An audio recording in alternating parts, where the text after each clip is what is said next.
Hello friends, कैसे हैं आप लोग। स्वागत है आप सबका आपके अपने ही चैनल कंप्यूटर प्रेप पे। हम लोग यूनिट 4 की लेक्चर सीरीज देख रहे थे, जिसमें हम लोग पहला लेक्चर देखे। थोड़ा लंबा खिंच गया और थोड़ा कॉम्प्लेक्स रहा वो। आई होप कि आप लोगों को समझ में आया होगा। जो भी आप उससे रिलेटेड यदि डाउट क्रिएट हुआ है तो आप ग्रुप में मैसेज कर सकते हैं, टेलीग्राम ग्रुप में।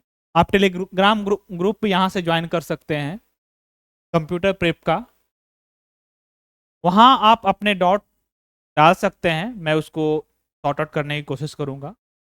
आज का जो लेक्चर है उसमें हम लोग देखने वाले हैं डेटा ट्रांसमिशन। जो हम लोग नेटवर्किंग पढ़ रहे हैं, तो नेटवर्किंग में तो एक जगह से दूसरे का डेटा ही ट्रांसफर हो रहा है ना। करेक्ट। वो डेटा या तो वॉइस हो सकता है, वीडियो हो सकता है, टेक्स्ट हो सकता है। करेक्ट।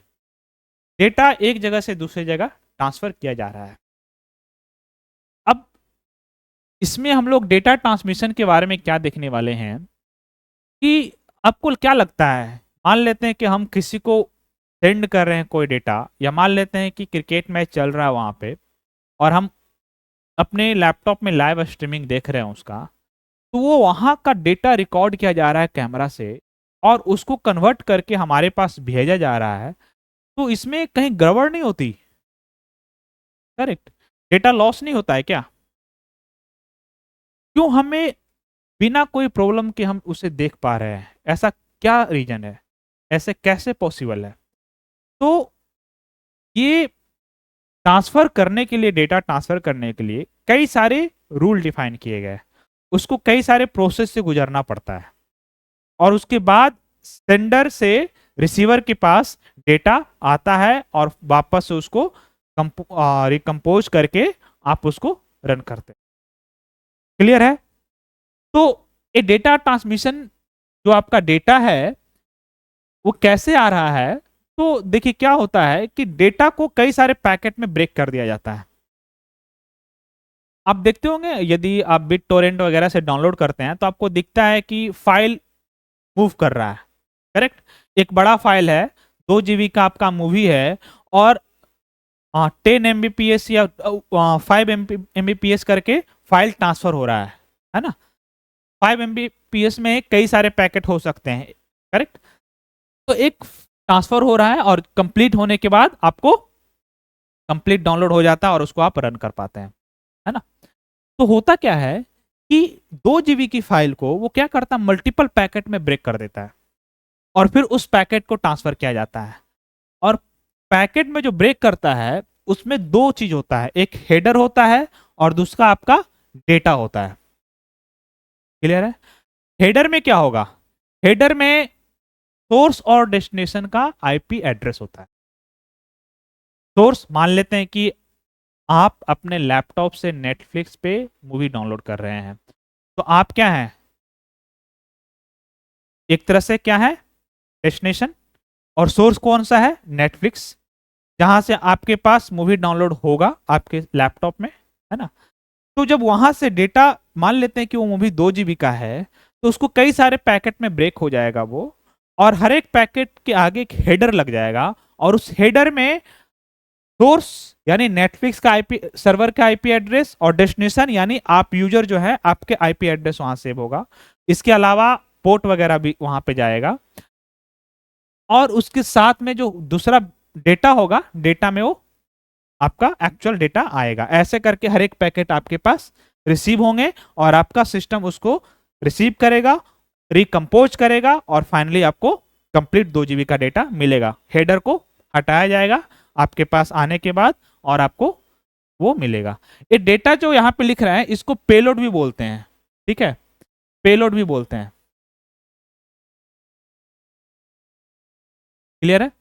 तो यही बोल रहा है कि each packet consist a header and data area that is known as payload. Header जो है एड्रेस कंटेन करता है सोर्स और डेस्टिनेशन का, और सिक्वेंसिंग इंफॉर्मेशन भी जरूरी है।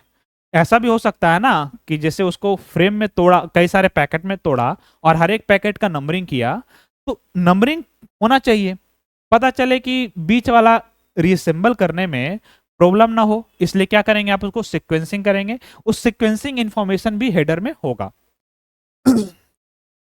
ताकि वापस डेस्टिनेशन में वो मैसेज रीअसेंबल हो सके। अब ये जो नेटवर्क है, जो हमने इंटरनेट की बात की और इंट्रानेट की बात की, जो नेटवर्क है उसको दो तरह से बांटा गया, मेनली दो तरह से। बांटने के लिए और भी बीच में लोग जोड़ देता है, पर दो तरह का नेटवर्क बांटा गया है। एक है लैन और दूसरा है वैन।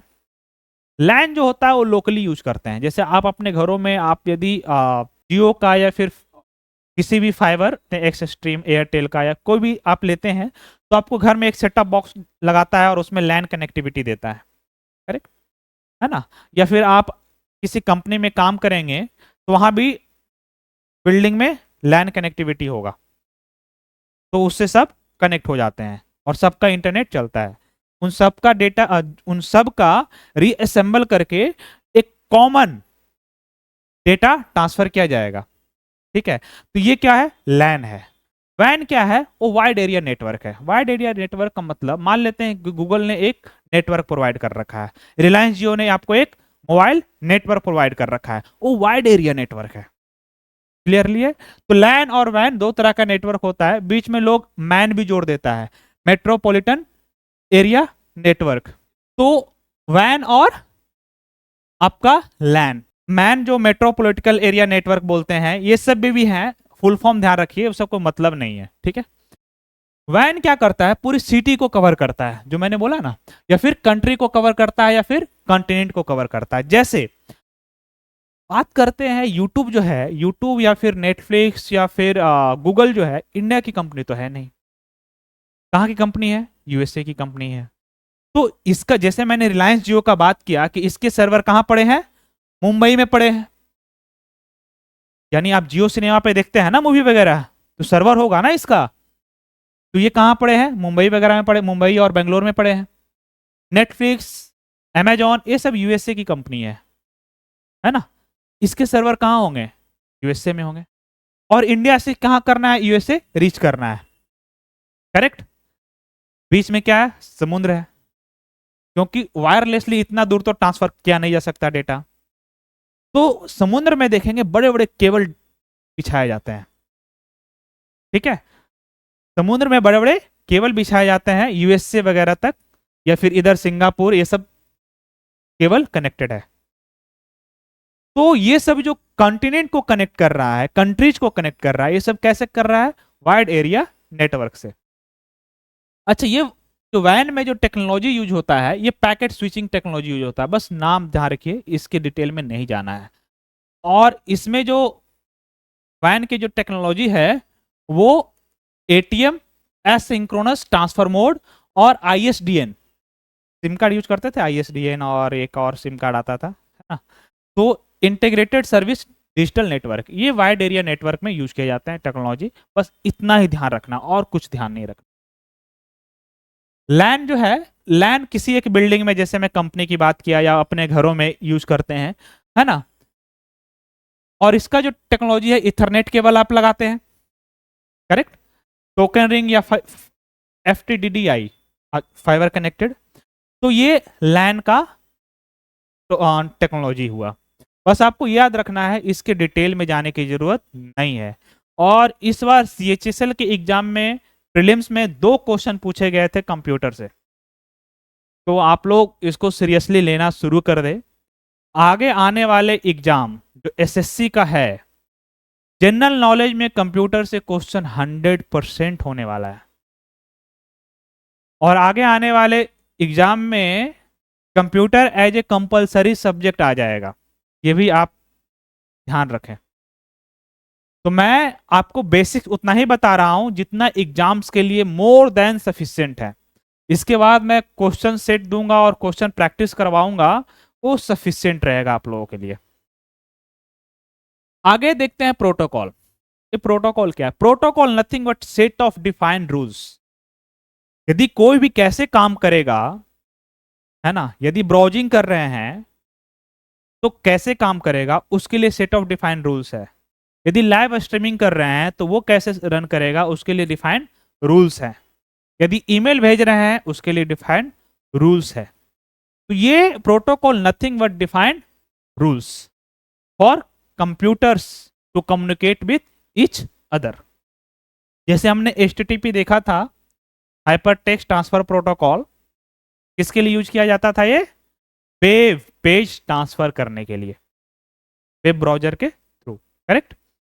अल्टीमेटली कर तो रहे हैं हम लोग डेटा ट्रांसफर ही, है ना।